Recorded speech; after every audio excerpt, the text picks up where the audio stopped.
I appreciate the opportunity, I'm sure, and everyone else to be able to talk about the new Families First Coronavirus Response Act. Oops, give me one second here. Okay. So again, some notes and reminders. Shelby kind of already walked through this. So your Zoom toolbar is on the bottom of your screen. You can scroll over that and you can unmute yourself, mute or unmute, start your video, et cetera, et cetera. And then of course, she talked about enabling the chat feature as well, should you want to submit questions during the presentation. So I'll start here. So for those of you that do not know me, my name is Christine Hoddle. I lead the leave management team here at the university, UHR. I've been with the university for a little over 12 years. 8 years I worked in facilities management, managing their leave function, and I've been with UHR for a little more than 4 years. Happy to be here. So our agenda, I'm going to breeze through this presentation as quickly as I can, so we have as much time on the back end for everyone to present their questions for the group, so we can answer them. We're going to do a brief overview of the new law. We're going to talk about the qualifying reasons for leave, eligibility requirements, what you need to do to request leave, and then again, the question and answer period will follow. So for the brief overview of the law, the Families First Coronavirus Response Act requires employers, select employers, to provide what they call emergency paid sick leave, which the acronym is EPSL, you'll be seeing throughout the presentation, and expanded family and medical leave, or EFML. And there are 6 specific COVID-19 related reasons that you can request this leave. These leaves are only available to employees who are scheduled to work or telework. So those employees that are not currently working or teleworking are not eligible for these leaves. And these leaves, the effective date for these leaves are April 1st through December 31st. So what are some of the qualifying reasons and the details behind the leave? So there are 6 specific qualifying reasons for leave.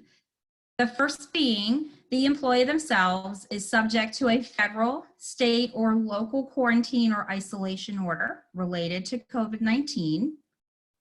The second reason is the employee has been advised by a healthcare provider to self-quarantine related to COVID-19. Or the employee is experiencing symptoms, COVID-19 symptoms, and they're seeking a medical diagnosis. The fourth reason an employee can request these types of leaves would be if they're caring for an individual who is subject to an order that's described in reason 1 or 2. So they're either subject to a federal, state, or local quarantine or isolation order, or their physician is recommending they self-quarantine. The fifth reason, the employee is caring for their child whose school or place of care is closed, or their child care provider is unavailable due to COVID-19 related reasons.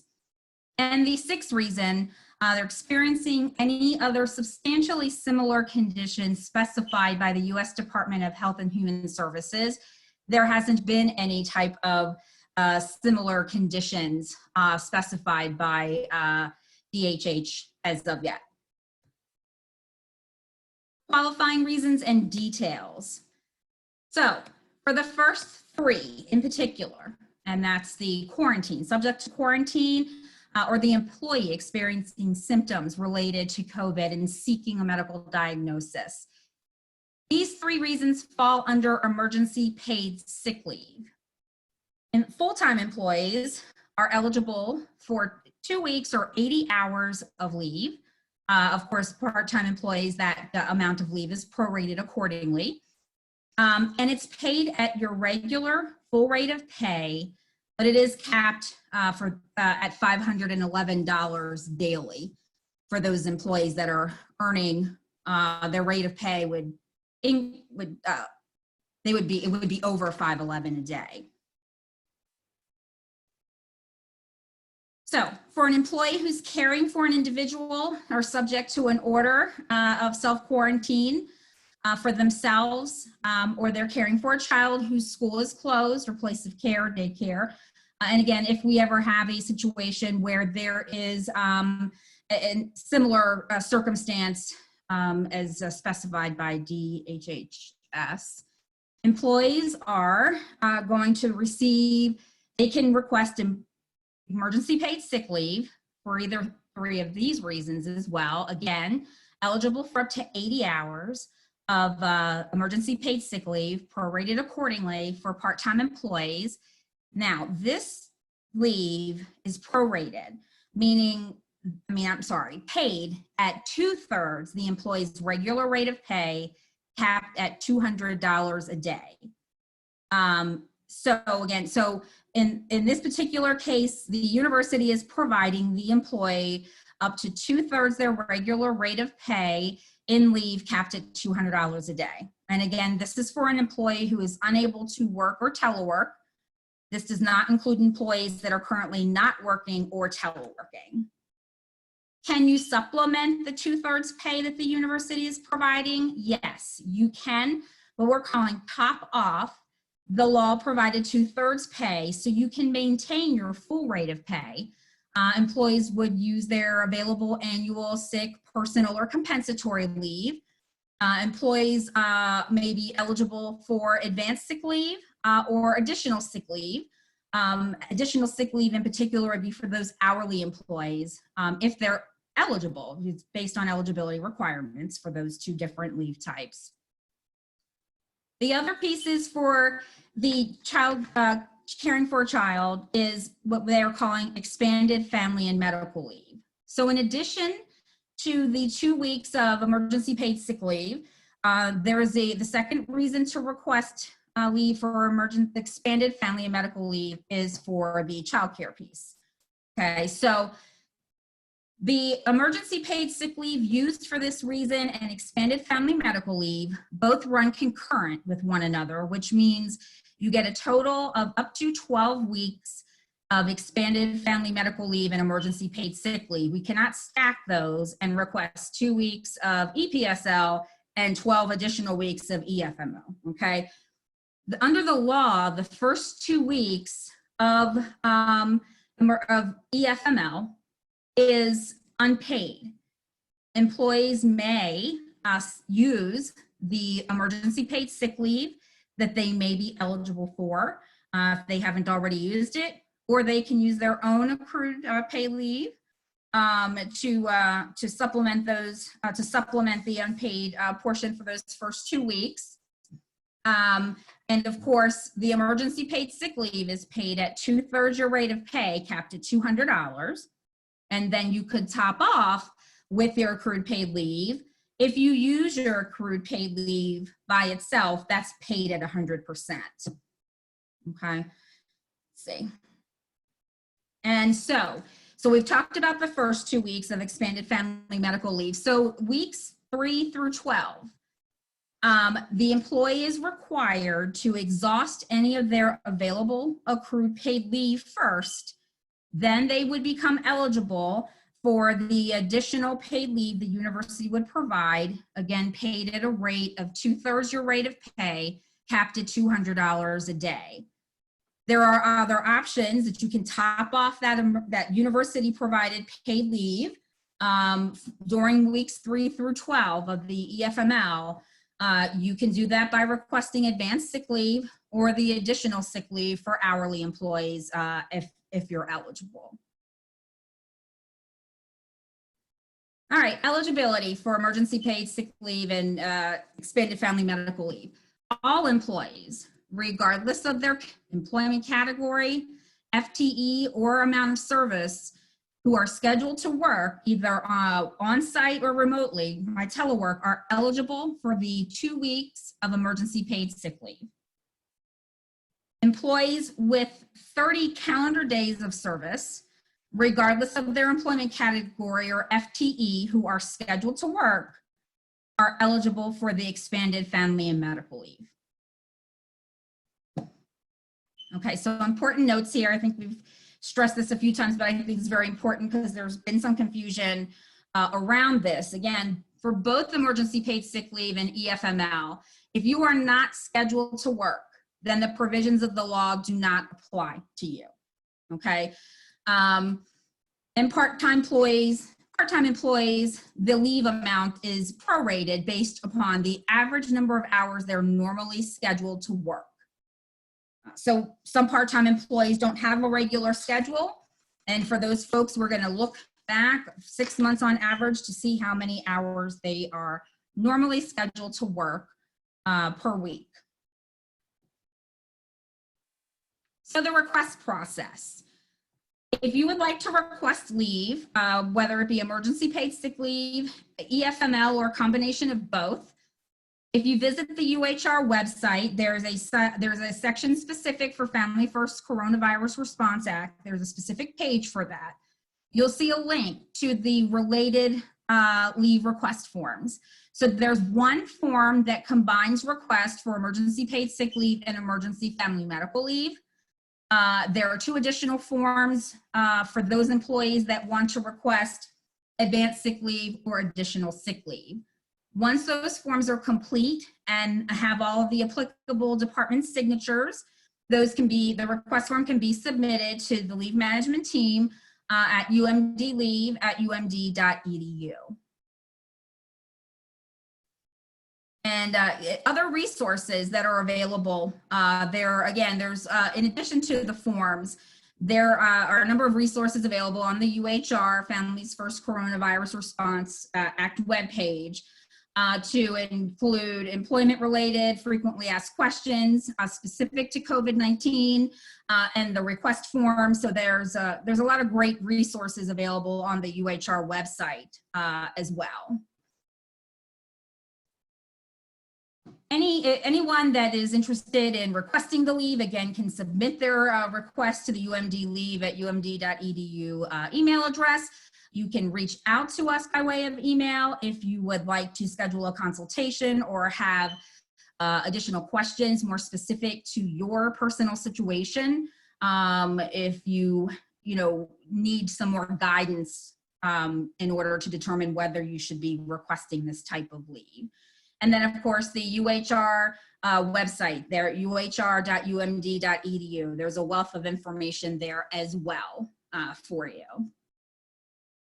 Okay, so at this point, we'd like to open up the question and answer period. So again, enable your chat feature. You can ask questions by way of your chat. And Shelby, are you going to help us here? Sure, I'd be happy to. So we already have some raised hands from Faith and then Marcella. So you should be able to go ahead and take yourselves off mute, followed by Alexis. So for folks who are still looking for the raised hand feature, it's going to be at the bottom of the participant panel. If you don't have that open on your screen, you're going to want to wave your cursor over the bottom of the main presentation window and click on the participant icon. And then additionally, we've got questions coming in via the chat panel. And if you don't see chat, that also is right there at the bottom. You can wave your cursor and click on the chat bubble icon. So we'll go ahead and call in folks on the order in which they raise their hands. So we'll start with Faith, followed by Marcella, Alexis, and then Gabriella so far. So Faith, you can go ahead and take yourself off mute and ask your question. Hi, good morning, Christine and Shelby and everybody else. My question is about supporting documentation. Some of these, and forgive me, some of these reasons to take emergency paid sick leave might be difficult to document. How is that being handled? So the Department of Labor has essentially indicated that employees would need to provide information related to either the federal, state, or local government. What's federal, state, or local government quarantine law are they subject to? So we would just need to know the entity there. If they are quarantining because a physician has recommended that they do so, they simply need to provide the information, the physician's information. Folks that are requesting time for purposes of caring for their children, are asked to provide information as it relates to the age of their children and or school, place of care, or daycare that's unavailable. So we wouldn't be asking folks to submit any type of documentation from a physician or their school, daycare, or place of care. And all of that information is, there's a section on the request form for them to provide that information.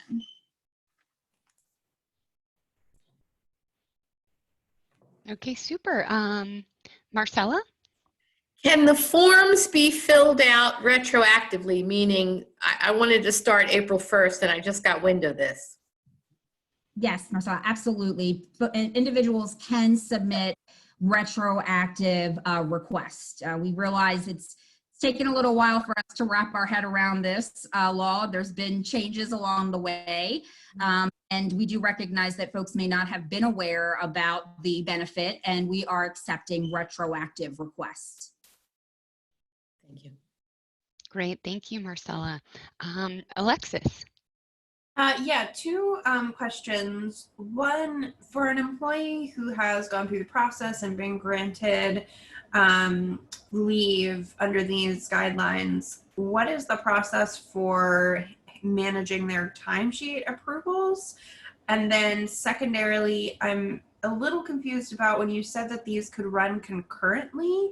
Can you just clarify what you mean by these things running concurrently?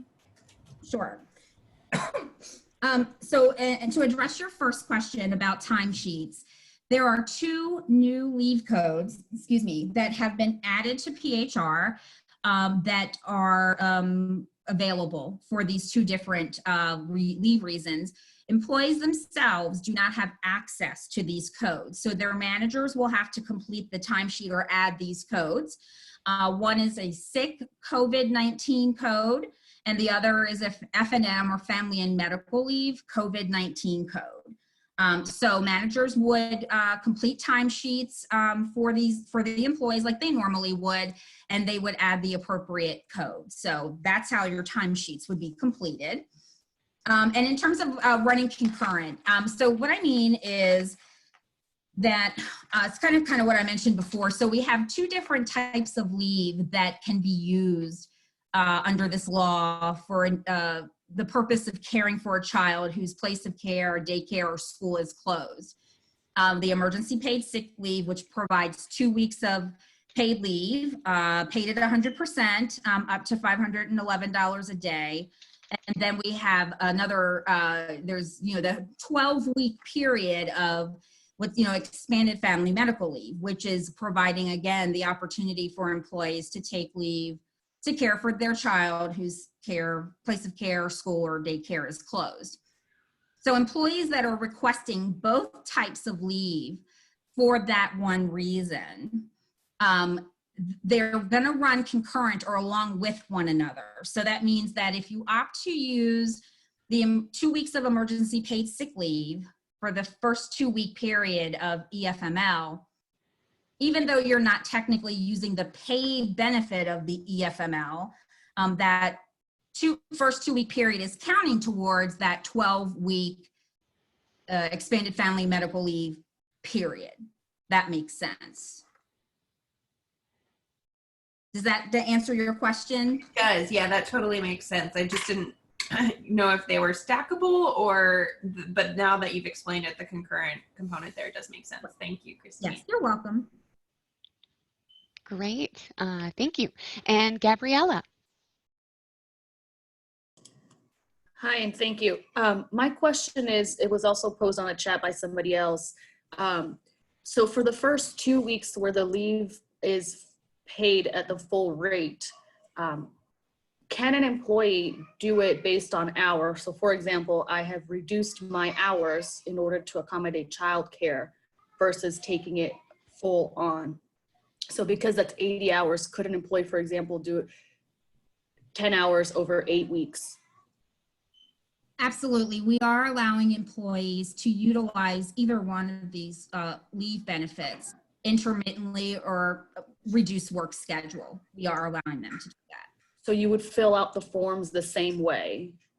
You would fill out the form. There is a section on the form that will allow you to determine or to indicate whether or not you want to use it intermittently or on a reduced work schedule. So be aware of that. And it would also, we also, communicate these forms will be approved. And in the case of EFML, a declaration letter will begin to go out, same as the regular FML, that will spell out whether or not you're taking on a reduced schedule and what that would look like. And so if we've already had an agreement with our supervisor for certain hours, we'll just write that in the form request so that those hours will then be credited back, if you will. Correct. Well, yes, whatever agreement that you had with your supervisor of your reduced work schedule, you would just let us know. And then we would approve your request for leave based on that reduced work schedule. Thank you. Welcome. Great, thank you. I see we now have a question from Julia. I hope I did this right. Can you hear me? We sure can. Okay, thank you. I'm phone and computer. Christine, I understand what you said. You said you're eligible for this if you are scheduled to work or telework. In my office, we have staff that come in once a week, but when they're not in the office doing what they need to do, they're not teleworking. They don't work. So are they eligible for this? They would be eligible if they are scheduled to work, even if it's one day a week. Yes. Okay. Thank you. You're welcome. Great, fantastic. So a reminder for folks to go ahead and raise your hand if you'd like to ask a question verbally over the phone or on camera. And for our extraordinary team responding to questions that are coming in via the chat, we'll go ahead and open it up to see if there is any question that would be helpful for our entire audience to hear the response to. So Jesse and Reethi and VJ, if you all have any questions that you would like to share with the entire group, that would be great.